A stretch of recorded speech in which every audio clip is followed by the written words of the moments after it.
وَلْتَكُنْ مِنْكُمْ أُمَّةٌ يَدْعُونَ إِلَى الْخَيْرِ وَيَأْمُرُونَ بِالْمَعْرُوفِ وَيَنْهَوْنَ عَنِ الْمُنْكَرِ وَأُولَئِكَ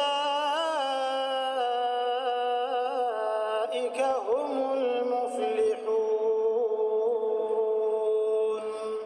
Baik, kita akan coba membacakan beberapa kisah-kisah berhubungan dengan orang-orang yang coba istiqamah, gitu kan. Banyak sekali kisah.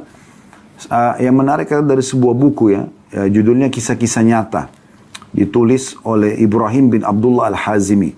Ya. Ini tentang nabi-nabi, rasul, sahabat, tabi'in. Ya, banyak kisah-kisah mereka. Nah, ini cukup banyak kisah yang disebutkan oleh beliau dalam buku ini. Ya, kalau saya tidak salah di sini ada 34 kisah. Ya. Saya coba baca, di antaranya kisahnya adalah, ada kisah ke-27 ya, nanti mungkin saya mundur sedikit, saya akan ambil beberapa kisah ke belakang 27, ada yang 26 dan seterusnya. Ini kebetulan yang saya buka saja, yang saya coba bacain gitu kan. Judulnya, memberi 1 dirham lalu Allah memberinya 120 ribu dirham. Dikatakan dari Fudail bin Iyad, rahimahullah, ini salah satu ulama tabi'in yang hidup dari tahun 105 Hijriah sampai 187 Hijriah. Fudail bin Iyad terkenal seorang alim ulama dulu. Ia berkata, seseorang laki-laki menceritakan kepadaku bahwa ada laki-laki yang keluar membawa benang tenun. Lalu ia menjualnya seharga 1 dirham untuk memberi tepung. Jadi dia hidup dari penghasilan ya harian. Kebetulan waktu itu dia punya benang, dia jual 1 dirham untuk dia biaya hidup dia sama istri dan anak-anaknya. Lalu setelah menjual 1 dirham, dia melewati ada 2 orang yang sedang berkelahi, ribut, saling menjambak, ya, narik-narik rambut satu sama yang lain. Lalu orang yang punya 1 dirham ini bertanya, ada apa ini? Kenapa kalian berantem? Kenapa kalian berkelahi? Maka dikatakan kepadanya bahwa keduanya bertengkar karena uang 1 dirham, memperbuat 1 dirham. Maka tanpa lama banyak berpikir, dia langsung memberikan 1 dirham yang dia miliki itu untuk menyelesaikan perkara mereka. Lalu ia pulang ke rumahnya, mendatangi istrinya, dan mengabarkan apa yang sedang terjadi. Istrinya juga salihah, bukan orang yang justru mengatakan, kenapa dikasih, saya sama anak-anak saja belum makan. Enggak. Istrinya cuma mencari barang apa lagi yang di rumah yang bisa dijual. Setelah dikasih ke suaminya, lalu laki-laki itu yang sebagai suami ini keluar lagi, dan coba menjualnya. Tapi barangnya tidak juga laku. Kemudian tiba-tiba ia berpapasan dengan seorang laki-laki yang membawa ikan yang menebar bau busuk. Orang itu berkata kepadanya, orang yang sedang jadi tokoh kita ini berkata kepada orang yang bawa ikan busuk itu, engkau membawa sesuatu yang tidak laku, dan aku juga membawa sesuatu yang tidak laku. Apakah engkau mau menukar ikan ini dengan barangku ini? Ini tidak disebutkan barang apa yang dia bawa dari rumah, tapi dia ingin tukar. Padahal ini ikan busuk gitu. Maka ia pun menukarnya. Maka pulanglah laki-laki itu ke rumahnya dengan membawa ikan tersebut yang busuk. Lalu ia berkata kepada istrinya, segeralah urus atau masak ikan ini, kita sudah hampir mati kelaparan, karena nggak ada makanan sama sekali. Maka sang istri segera mengurus ikan tersebut, lalu dibelahnya perut ikan itu, maka tiba-tiba didapat dari perut ikan itu sebuah mutiara ya, yang mengkilau, mengeluarkan warna yang terang. Wanita itu pun mengatakan, wahai suamiku, dari perut ikan ini keluar sesuatu yang lebih kecil daripada telur ayam. Ia hampir sebesar telur burung merpati. Maka suaminya pergi sambil mengatakan, perlihatkan kepadaku. Maka ia pun melihat sesuatu yang tidak pernah dilihatnya sepanjang hidupnya. Pikirannya pun melayang dan hatinya berdebar. Lalu ia berkata kepada istrinya, aku kira ini adalah mutiara. Sang istri menyaut, tahukah engkau berapa nilai mutiara ini? Suaminya mengatakan tidak. Tetapi aku mengetahui siapa yang mengerti tentang itu. Lalu ia mengambil mutiara itu dan pergi ke tempat para penjual mutiara. Ia menghampiri kawannya yang ahli di bidang mutiara. Ia mengucapkan salam kepadanya. Sang kawan pun menjawab salamnya. Selanjutnya ia mengeluarkan sesuatu sebesar telur burung tersebut. Seraya berkata, periksalah berapa nilai benda ini. Kawannya memperhatikan benda itu begitu lama. Kemudian ia berkata, aku menghargainya 40 ribu. Jika anda mau, uang ini aku bayarkan kontan sekarang juga kepadamu. Tapi jika kamu menginginkan harga lebih tinggi, pergilah kepada si fulan, dia akan memberimu harga lebih tinggi dari aku. Maka ia pun pergi kepada orang yang ditunjuk oleh kawannya tadi, menunjukkan mutiara tadi. Kemudian orang yang kedua ini, ya, terpukau dengan keelokan mutiara tersebut, lalu menawar dengan 80.000 dirham. Lalu dia mengatakan, jika engkau ingin harga yang lebih tinggi, pergilah kepada fulan, ditunjukkan orang yang ketiga. Lalu dia pun pergi, dan orang yang ketiga menawarnya dengan 120.000 dirham. Maka orang itu pun mengatakan, aku yakin tidak akan ada orang yang berani menawar lebih daripada ini sedikit pun. Lalu laki-laki itu mengatakan, baiklah saya jual. Lalu harta itu ditimbangnya. Maka pada hari itu yang membawa 12 kantong uang, pada masing-masingnya terdapat 10.000 dirham. Ia pun pergi membawa uang itu ke rumahnya untuk disimpan. Tiba-tiba di pintu rumahnya ada seorang fakir yang meminta-minta. Maka ia berkata, keadaan orang fakir ini persis seperti keadaanku dulu. Dia mempersilakan orang fakir itu masuk, dan orang itu pun masuk. Ia berkata, ambillah separuh dari hartaku ini. Maka orang fakir itu mengambil 6 kantong uang yang dibawanya. Setelah agak jauh, ia kembali lagi seraya berkata, sebenarnya aku bukanlah orang miskin atau fakir. Aku diutus kepadamu oleh Allah subhanahu wa ta'ala yang telah mengganti 1 dirhammu dengan 20 kirat. Dan yang diberikannya kepadamu itu baru 1 kirat saja, dan dia menyimpankan untukmu 19 kirat lagi. Maksudnya, kisah ini memberikan gambaran kepada kita. Bagaimana pada saat seseorang itu yakin dengan perintah Allah subhanahu wa ta'ala.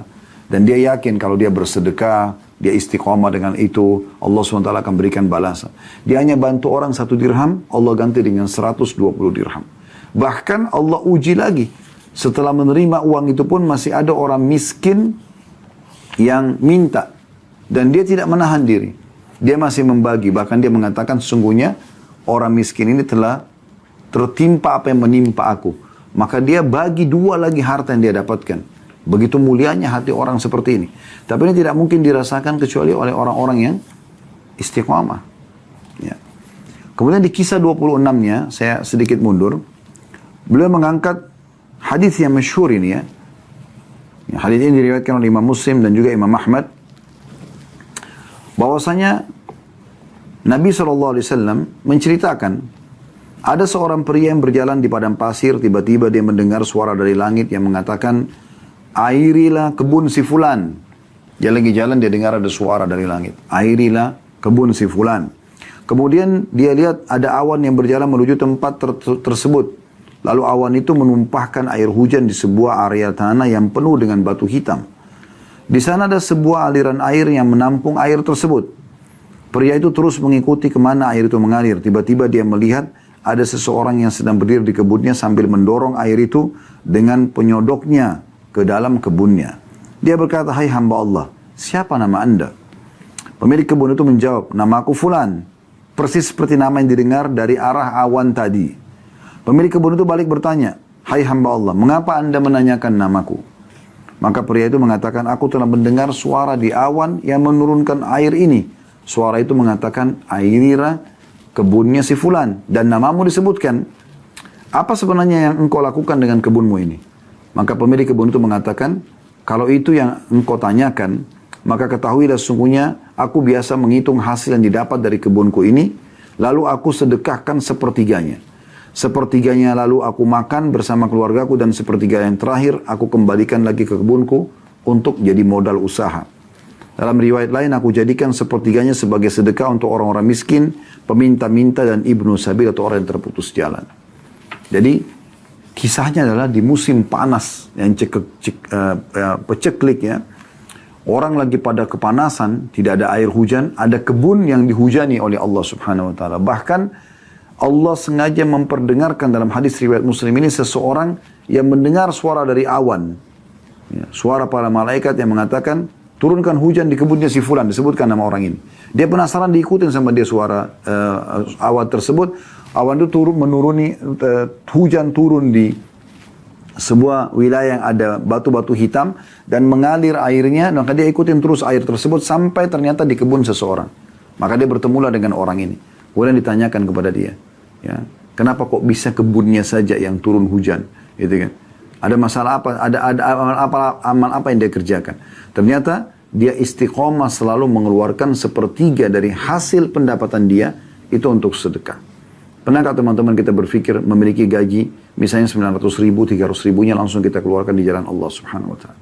Ini butuh kekuatan iman, apalagi harus istiqamah. Tapi ternyata Allah Subhanahu wa Ta'ala berikan dia kelebihan yang luar biasa gitu. Ya, sampai Allah memberikan jalan keluar. Dan ini memang butuh kita praktekkan dalam hidup kita supaya kita bisa melihat secara realita di dalam kehidupan kita bagaimana Allah membalas gitu ya.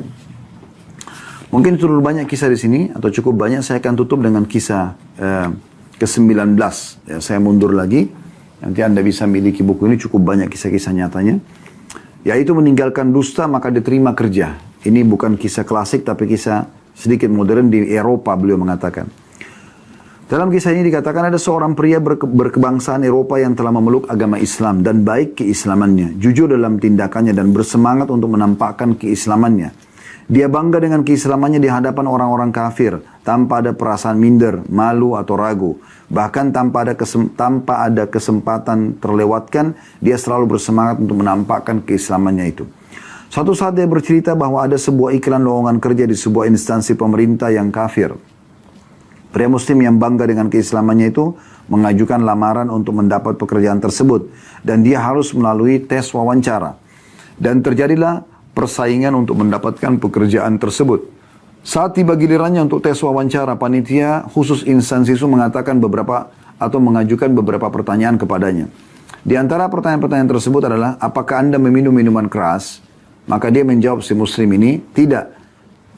Saya tidak mengkonsumsinya karena saya muslim dan agama saya melarang untuk mengkonsumsi dan meminumnya. Jadi dia mesti istiqamah dengan haram tersebut.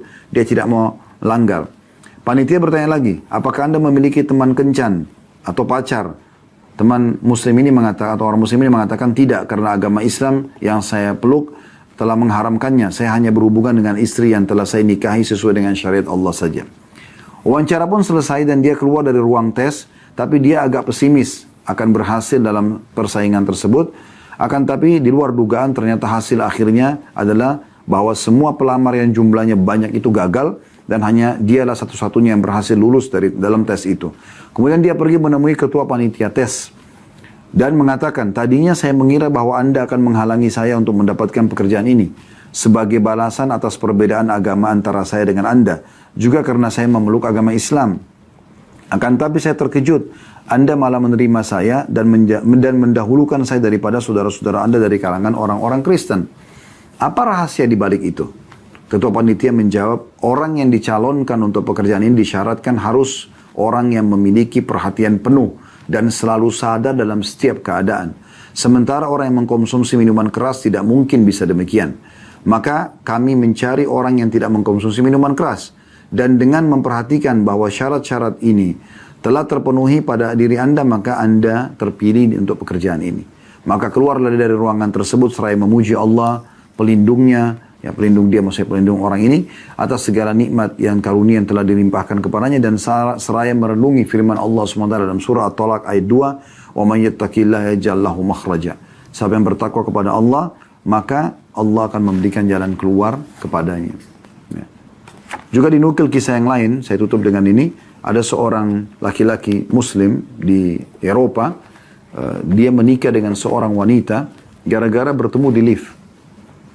Pada saat masuk di lift, ya, dan kebetulan berdua, dan serta lantainya puluhan lantai, maka dari semenjak naik sampai keluar dari lift, si muslim ini sama sekali tidak melirik dan melihat ke wanita ini, padahal dengan pakaiannya yang seksi. Ya, dan umumnya orang pasti akan melirik dan melihat ke orang ini. Maka perempuan ini penasaran, karena tidak satu kata pun terucapkan dari puluhan lantai yang dilewati dengan lift tersebut, bahkan tidak melihat sama sekali. Laki-laki ini menurunkan pandangannya. Karena penasaran, setelah keluar dari lift, perempuan ini bertanya, kenapa Anda tidak melihat ke saya? Tidak seperti umumnya laki-laki yang kalau melihat ke saya, pasti akan melihat dengan tubuh yang terbuka seperti ini. Dia mengatakan, saya seorang muslim dan agama saya melarang untuk itu. Maka saya tidak melihat Anda karena Allah atau agama melarangnya. Setelah dia telusuri, ternyata betul itu perintah agama Islam, akhirnya wanita ini masuk Islam dan akhirnya menikah dengan laki-laki tersebut. Dan ada ribuan kisah yang seperti ini. Di saat orang itu coba istiqamah, menjaga dirinya di atas agama Allah SWT, Allah malah memberikan dia keselamatan dan keberuntungan insya Allah.